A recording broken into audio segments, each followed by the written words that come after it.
People think I'm crazy when I say this, but I don't use a smartphone anymore. Yeah, me. The guy building rockets with touchscreen controls, designing neurointerfaces, and trying to put humans on Mars. Sounds ironic, right? But that decision changed everything for me. It started in March 2023 at SpaceX, just days before a critical Starship test. My team was deep in pre-launch checks, and I should have been focused on the mission. Instead, I caught myself endlessly scrolling Twitter, switching to email, and back again. My mind wasn't there.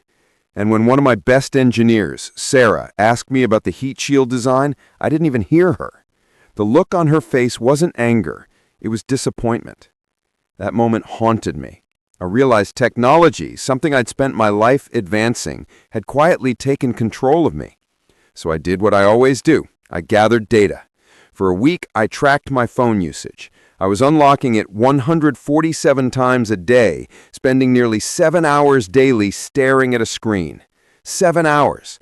Almost half my waking life gone to digital noise. Articles I didn't care about, apps that didn't matter, conversations I barely remembered. And worse, I noticed that my anxiety, stress, and lack of creativity directly rose with my screen time. The more I scrolled, the less I lived. That's when I made what most people around me called an insane decision. I gave up my smartphone. No apps, no browser, no social media. Just a basic phone that makes calls and sends texts. My COO thought I'd lost it. "Elon, how do we reach you in emergencies?" So we set up a system. My key team members have a private number, and everything else filters through my assistant. I started reading again. Not tweets or headlines, but actual printed newspapers, books, things that required focus. And what I realized shocked me. I wasn't more informed when I was constantly connected. I was just constantly stimulated. My brain was on overdrive, but nothing meaningful was going in. The first 2 weeks were brutal. I kept reaching for a phone that wasn't there, felt phantom vibrations in my pocket like I was going through withdrawal. That's when it hit me. These devices are engineered to be addictive. They hijack our dopamine, feed our impulses, and we call it connection. But around week 3, something shifted. The fog began to clear. I remember walking to the Tesla factory one morning and actually noticing the sky, the color, the clouds, the light. I had walked that same path hundreds of times, but never looked up. For the first time in years, I was fully there. My conversations changed. I listened, really listened. I could feel the energy in people's voices again. My time with my kids became sacred. I wasn't half present anymore, glancing down every few minutes. I was actually with them. And the strangest thing happened. My productivity skyrocketed. Everyone assumed disconnecting would slow me down, but it did the opposite. Without distractions, I could think deeply again.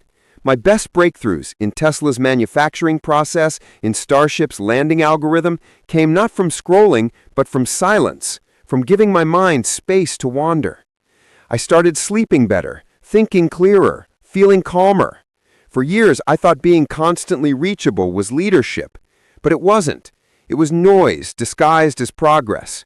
I realized our brains weren't built to handle hundreds of small stressors a day. Every notification, every ping, every comparison on social media were they microdoses of anxiety that slowly became our baseline.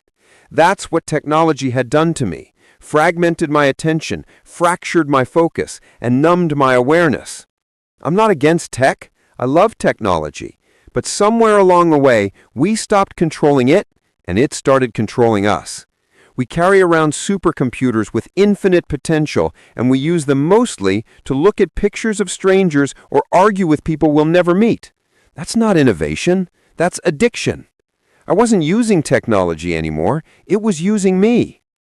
So I changed, and what I found wasn't disconnection. It was reconnection. I became more connected to real things, to people, to nature, to my thoughts. My son and I spent 2 hours at SpaceX recently talking about how rocket engines work, and I realized that moment, his curiosity, our laughter, only existed because I was completely present. That's what life really is. It's not the feed, it's not notifications, it's the moments you're truly alive for. I had traded those moments for a digital illusion.